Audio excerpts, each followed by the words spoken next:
I'd like to introduce our next speaker, Father Michael Kelly, who's known to all of us, including the President. We, as Minister Costello said, see Father Michael as a great friend of Irish Aid, and delighted to have you here again, Father Michael, and delighted to have this event again in your name. Father Michael Kelly, please.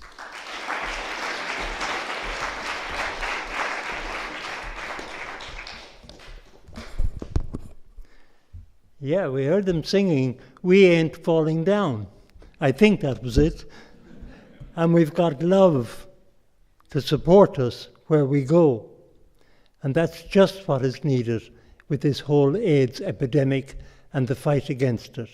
Not to give in, and to support the people who are infected or affected, and in doing so, to try and reduce the size and the proportion and the dimensions of this epidemic. I want to thank the Minister very sincerely for his presence with us this evening, for the encouragement that gives us in this struggle here in the southwest part of Ireland, but also to what it means worldwide, because today, or this week, is a very special one. This is the week of World AIDS Day, and it is a time when we are beginning to think about this disease a bit more. One of the difficulties, the problems, is that we become complacent. We've had very considerable scientific success during the past decade. We have not had anything like the same success in the social sphere that Dr. Mocha was talking about, and I think we need that also. Several years ago, 30, 40 years ago maybe, Martin Luther King said, "We begin to die the day we stop talking about things that are important." And this epidemic, because we have had a certain measure of success in dealing with it, people are, I'm afraid, beginning to stop talking about it. It's going off the radar screen of the world. And yet it continues to be one of the most catastrophic global occurrences of our lifetime, and possibly of the lifetime of those who will follow us. The Minister gave some of the statistics, and add into those statistics the number of families that are shattered when people are infected or when people die, and the enormity of the epidemic becomes very, very apparent. Let me just tell you something about what it is like in Zambia, where I come from. We have approximately 1 million people living with HIV out of a population of less than 14 million. So you might say 1 in every 14. 2 years ago, new infections were occurring at the rate of 250 every day. Not in a year, but every day, out of 14 million people. Deaths were occurring at the rate of 135 a day. You can see from that a huge number of people dying every day needlessly from this disease, and also because the number of new infections exceeds the number of people being infected, the number of people dying, the total number of people living with the disease is increasing with us, just as it is increasing worldwide, where the number of infections outstrips very significantly the number of people who leave the scene through sickness, through death, and leaving behind them families, leaving behind them loved ones, and very often leaving behind them orphans. Some years ago at a conference, something like this, but a larger hall and a larger audience, a child addressed the group. The child said, she was about 8 years old, said her name was Tsepo Sitale.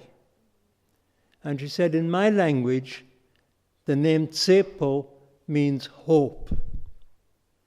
And we are turning to you, grown-up people, asking for hope.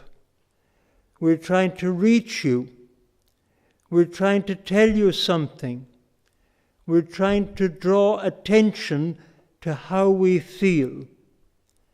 What will you do to help us to realize our dreams? We want you to bring us hope for the little children of Africa. And not just of Africa, but of so many other parts of the world also.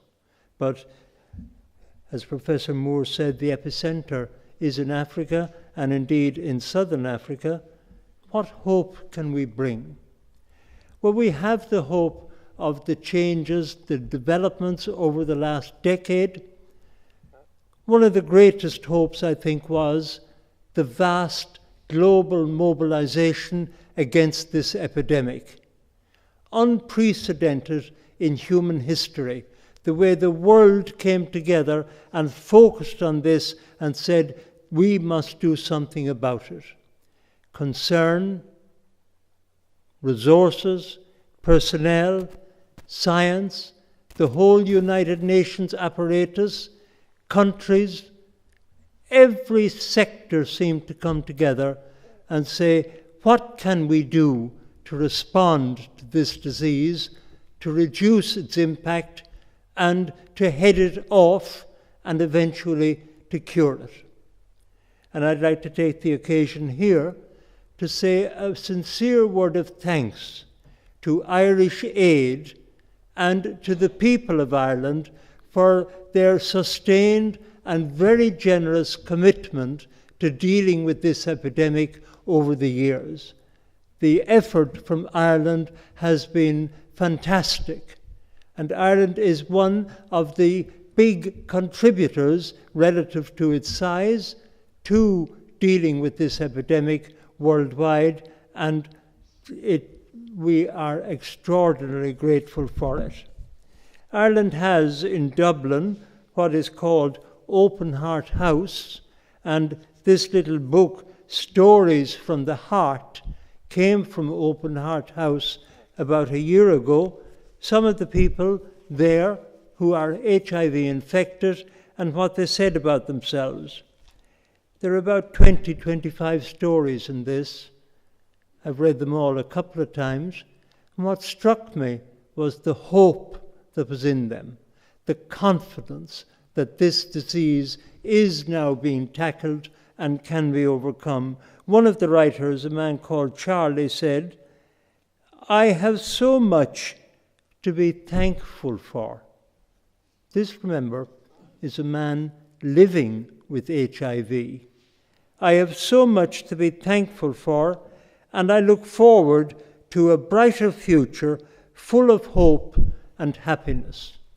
And that is the way so many of the other stories are, and they are a wonderful tribute to those who are engaged in Open Heart House, James O'Connor and his team there, and to all who support them, and I think they deserve a round of applause.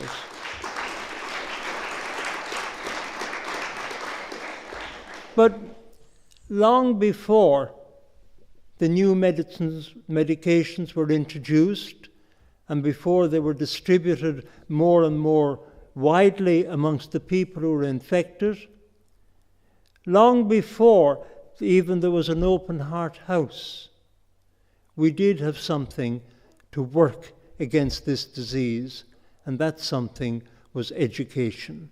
Not just school education, as you've said, Doctor, but education on all fronts. Education in every aspect. Community education, community involvement, but also, and very particularly, the education in schools.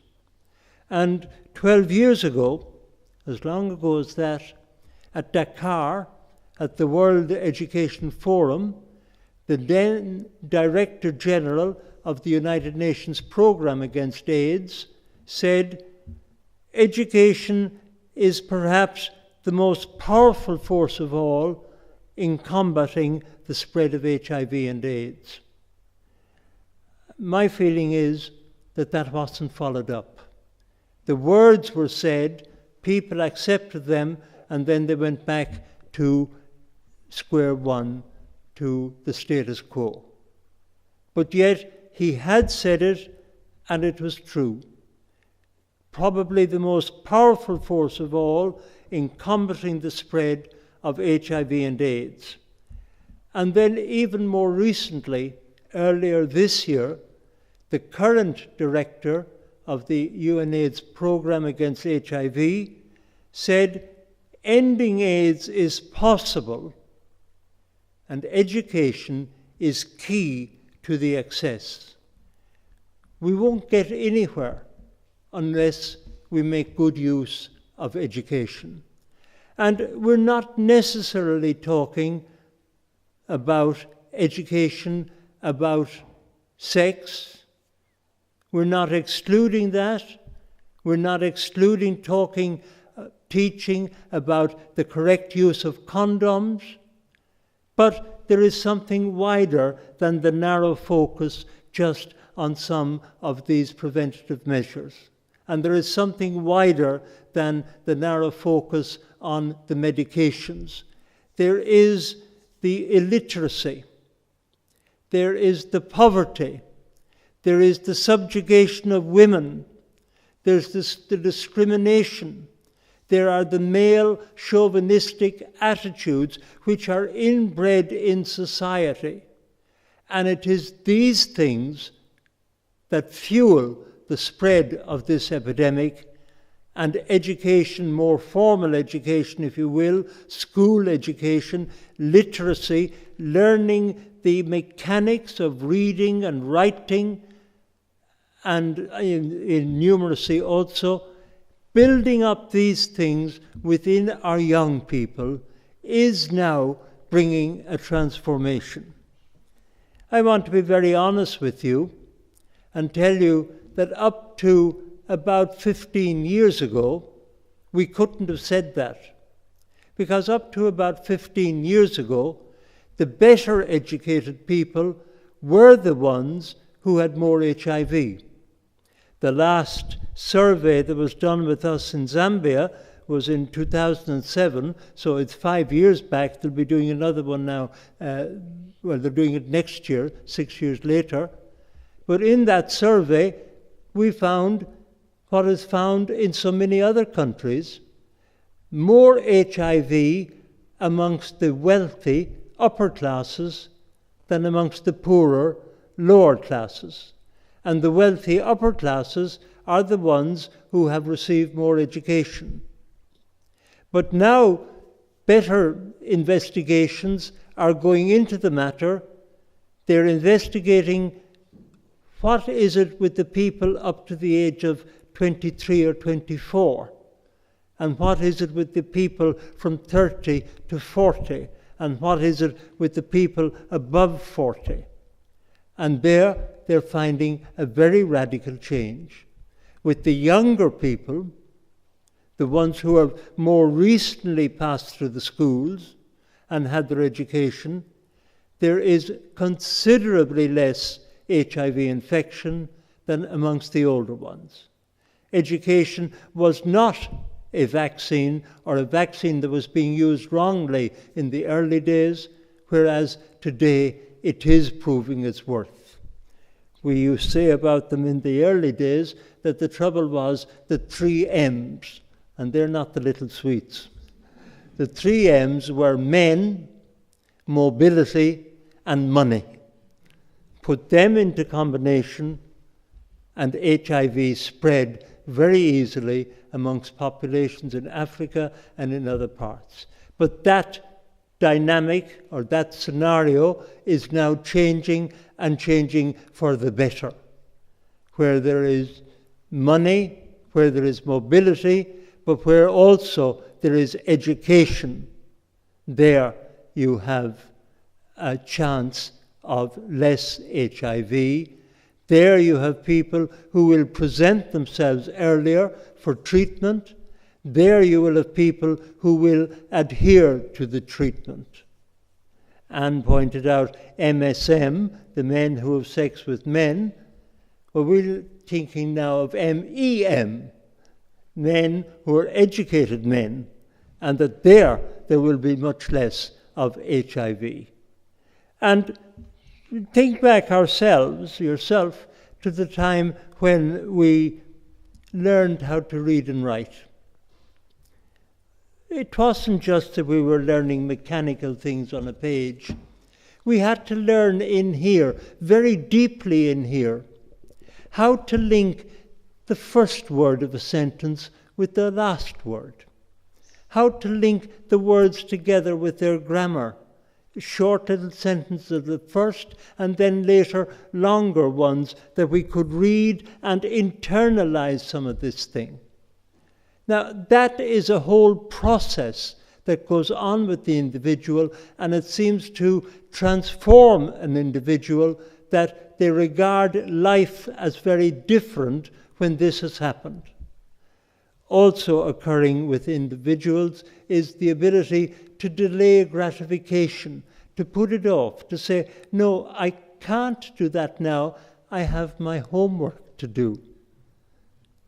The discipline that is involved in the simple things of schooling is something that stays with people, and when they know a little bit more about this epidemic, it stays with them to help them to defend themselves against it. We don't use the word discipline very much nowadays, but it is something that is very, very real. And really what I'm saying there is that it is education as education, not necessarily being taught about the disease. We have very strong evidence from Uganda and from some other countries of the infection rate coming down in communities for those with secondary or with primary education, and staying very level, much higher, for those with no education, no school education. And this happened at a time when there was no sex education in schools, and when even the very quality of education was not good. But education can do more. It can do infinitely more, because the better educated, they know. Now, knowledge is not information, information is not knowledge, I beg your pardon, Professor, but the information has got to be there. And they're able to take in the messages that are coming to them through the media all around them. Now, the social media are kicking in on that throughout Africa, and this is being used by the people there.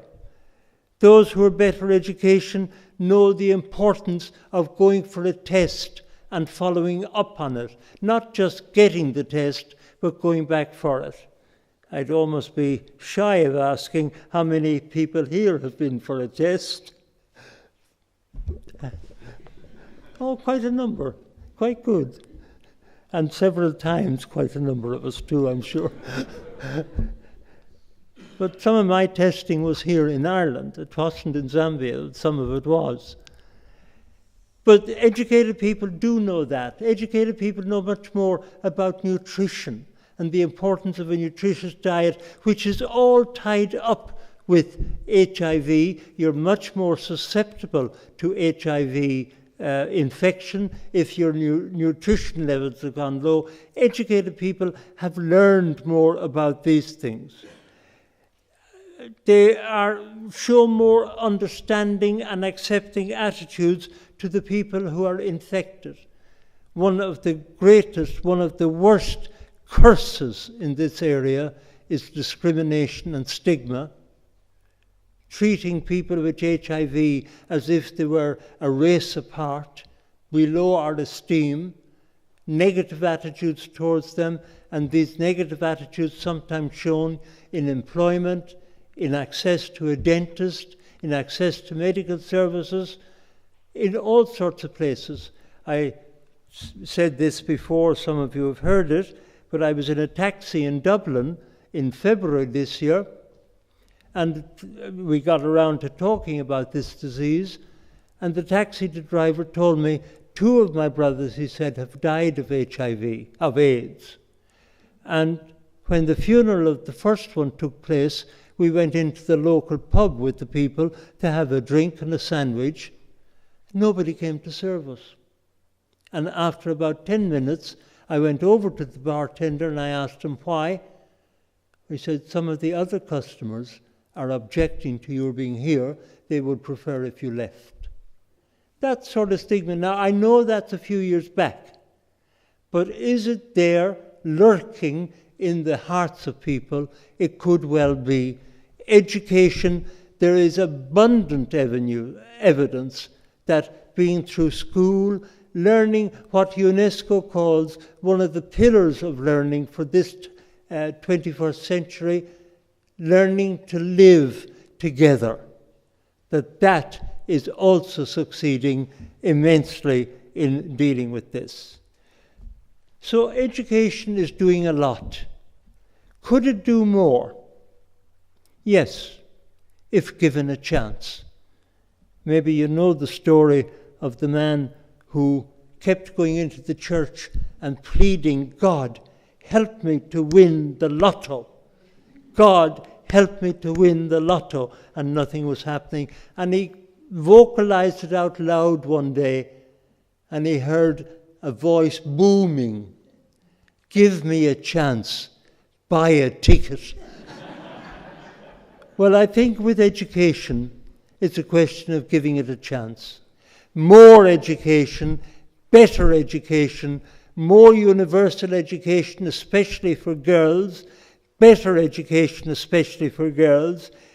If we can do that, we're responding to the human rights of all of our children, and we are building a great barrier against possible HIV infection, or if infection occurs, against more speedy treatment that will keep the person alive. Thank you very much.